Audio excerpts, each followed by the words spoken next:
أعوذ بجلال وجهك الكريم أن ينقضي عني شهر رمضان. اعوذ باللہ من الشیطان الرجیم. بسم اللہ الرحمن الرحیم.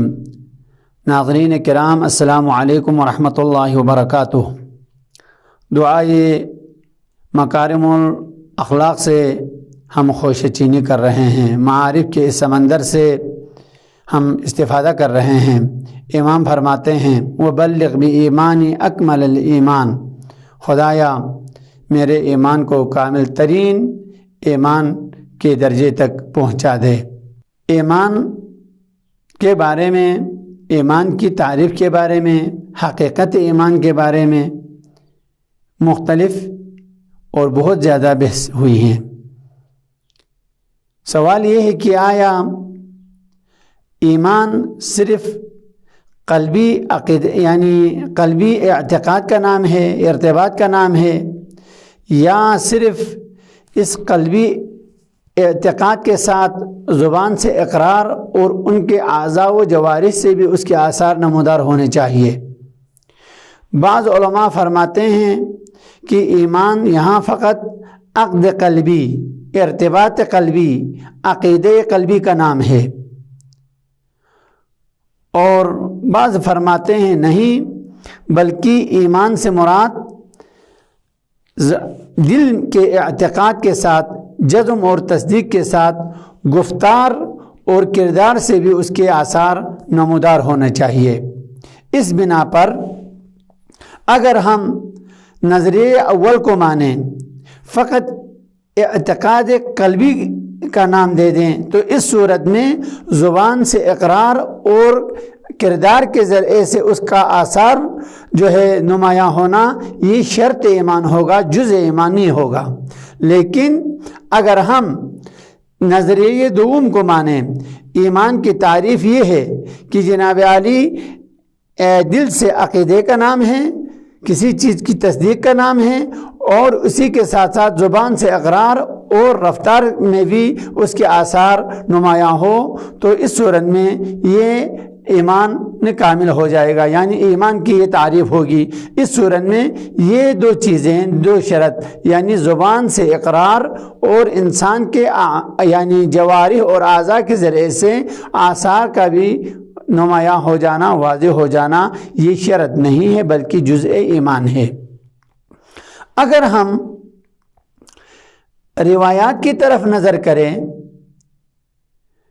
تو روایات میں آپ پیغمبر اکرم صلی اللہ علیہ وآلہ وسلم کی روایات کی طرف نگاہ کریں، یا آپ اس میں خود امیر المومنین علیہ السلام کے نہج البلاغہ میں آپ دیکھیں تو ہمیں ان تینوں چیزوں کے مجموعے کا نام، اس کا ماحصل ایمان کے عنوان سے ہمیں حاصل ہوتا ہے.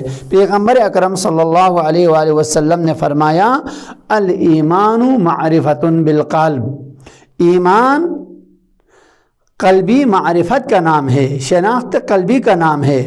وقول باللسان، اور زبان کے ذریعے سے اقرار ہو، گفتار بھی اس میں موجود ہو، اور ساتھ ساتھ وعمل بالارکان، اور اعضاء و جوارح کے ذریعے سے عمل بھی ہو. جب ایمان ہے، جب معرفت ہیں، تو پھر زبان سے بھی اقرار ہوگا، زبان سے اقرار ہوگا تو اس کے عمل سے بھی اس کے آثار نمایاں ہونا چاہیے. لہذا ایمان قلبی، ایمان یعنی قلبی معرفت کے ساتھ ساتھ گفتار اور کردار بھی اس کے ساتھ ضم ہونا چاہیے، اس کے ساتھ ہونا چاہیے.